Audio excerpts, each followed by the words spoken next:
নতুন একজন employee create করার জন্য আমাদের প্রথমে কনফিগ অপশনে যেতে হবে। কনফিগ অপশন থেকে এমপ্লয়ি যে ট্যাবটা রয়েছে, মেনু রয়েছে, এমপ্লয়ি মেনুতে যেতে হবে। গেলে আমরা এখানে দুইটা ট্যাব পাবো, একটা অ্যাক্টিভ ট্যাব, একটা ইনঅ্যাক্টিভ। অ্যাক্টিভ ট্যাবের মধ্যে যে সকল অ্যাক্টিভ এমপ্লয়ি রয়েছে তাদের লিস্টগুলো দেখতে পারবো, এবং ইনঅ্যাক্টিভের মধ্যে ইনঅ্যাক্টিভ এমপ্লয়িগুলোর লিস্ট দেখতে পারবো। তো আমাদের নতুন এমপ্লয়ি ক্রিয়েট করার জন্য আমাদেরকে ক্রিয়েট বাটনে ক্লিক করতে হবে। ক্লিক করলে এখানে একটা ফর্ম থাকবে, ফর্মটা ফিল আপ করে সাবমিট করলে নতুন একজন এমপ্লয়ি ক্রিয়েট করা যাবে। তো নতুন এমপ্লয়ি ক্রিয়েট করার জন্য আমরা একটা নাম দিয়ে দিচ্ছি রবিন, এবং তার একটা ফোন নাম্বার দিতে হবে। মেইল অ্যাড্রেসটা ম্যান্ডেটরি না, তবু আমি দিয়ে দিচ্ছি, এবং তার একটা অ্যাড্রেস থাকবে অবশ্যই। আমরা চাইলে ডেজিগনেশনটা অ্যাড করে দিতে পারি সেলস অ্যাসোসিয়েট হিসাবে।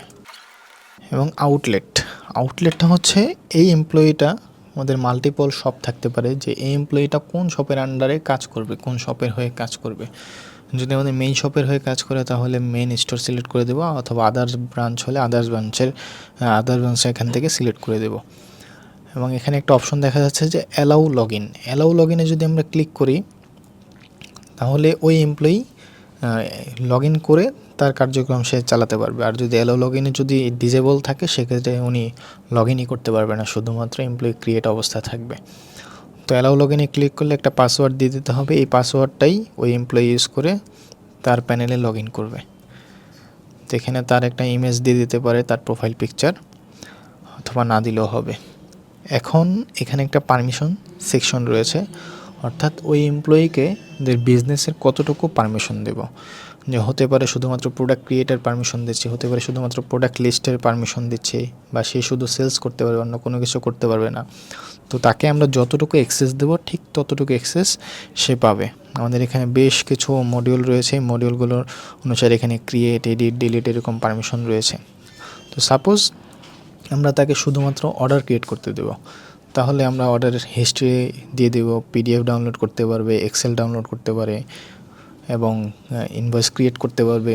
ডিলিটের অপশনটা আমরা দেবো না, কারণ সে ডিলিট করতে পারবে না চাইলেও। এবং সোল্ড প্রোডাক্টের একটা অপশন দিয়ে দেবো, সেই জন্য সোল্ড হিস্ট্রি এবং সোল্ড প্রোডাক্টের এগুলো পিডিএফ ডাউনলোড করতে পারে, এই অপশনটা দিয়ে দেবো। সে শুধু ক্রিয়েট করতে পারবে, তাকে আমরা এডিট কিংবা ডিলিটের কোনো পারমিশন দেব না।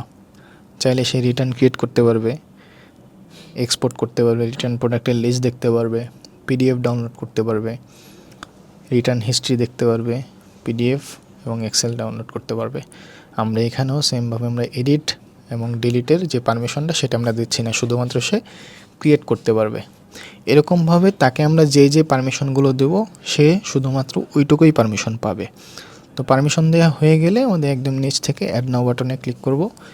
ক্লিক করলে আমাদের এখানে নতুন একজন এমপ্লয়ি ক্রিয়েট হয়ে যাবে। পরবর্তীতে আমরা চাইলে এটাকে এডিট করে তার নাম, ফোন নাম্বার, অ্যাড্রেস যা কিছু অথবা পারমিশন কমানো বাড়ানো সব কিছু আমরা চাইলে আপডেট করতে পারবো।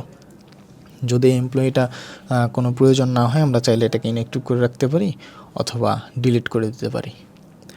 তো এভাবে খুব সহজে আমরা একটা নতুন এমপ্লয়ি আমাদের বিজনেসের জন্য ক্রিয়েট করতে পারবো।